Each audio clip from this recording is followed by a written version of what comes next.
लोहे की दुकान में अपने पिता के साथ काम कर रहे एक बालक ने अचानक ही अपने पिता से पूछा, पिताजी, इस दुनिया में मनुष्य की कीमत क्या होती है? पिताजी एक छोटे से बच्चे से ऐसा गंभीर सवाल सुनकर हैरान रह गए। फिर वे बोले, बेटा, एक मनुष्य की कीमत आंकना बहुत मुश्किल है, वो तो अनमोल है। बालक, क्या सभी उतना ही कीमती और महत्वपूर्ण है? पिता, हाँ बेटे। बालक कुछ समझा नहीं, उसने फिर सवाल किया, तो फिर इस दुनिया में कोई गरीब तो कोई अमीर क्यों है? किसी की रिस्पेक्ट कम तो किसी की ज्यादा क्यों होती है? सवाल सुनकर पिताजी कुछ देर तक शांत रहे और फिर बालक से स्टोर रूम में पड़ा एक लोहे के रॉड को लाने को कहा। रॉड लाते ही पिता ने पूछा, बेटे, इसकी कीमत क्या होगी? बेटा, 200 रुपए।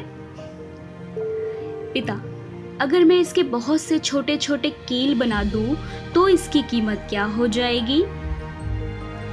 बालक कुछ देर सोचकर बोला, तब तो ये और भी महंगा बिकेगा, 1000 रुपए का।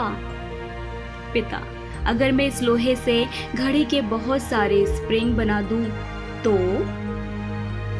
बालक कुछ देर गणना करता रहा और फिर एकदम से उत्साहित होकर बोला, तब तो इसकी कीमत बहुत ज्यादा हो जाएगी।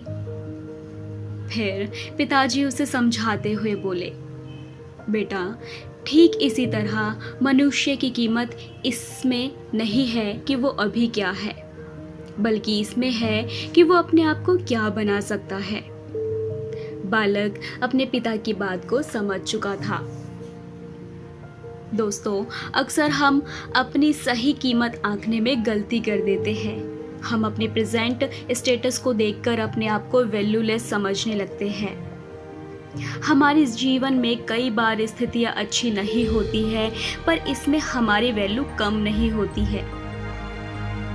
मनुष्य के रूप में हमारा जन्म दुनिया में हुआ है, इसका मतलब है हम स्पेशल और इम्पोर्टेंट है, और अपने आप को स्पेशल और इम्पोर्टेंट समझते हुए हमें सही दिशा में आगे बढ़ते रहना है। दोस्तों, अगर आपको हमारा वीडियो पसंद आए तो लाइक, शेयर और सब्सक्राइब ज़रूर करिए, ताकि नेक्स्ट टाइम हम आपके लिए ऐसे अच्छे वीडियोस लाते रहें।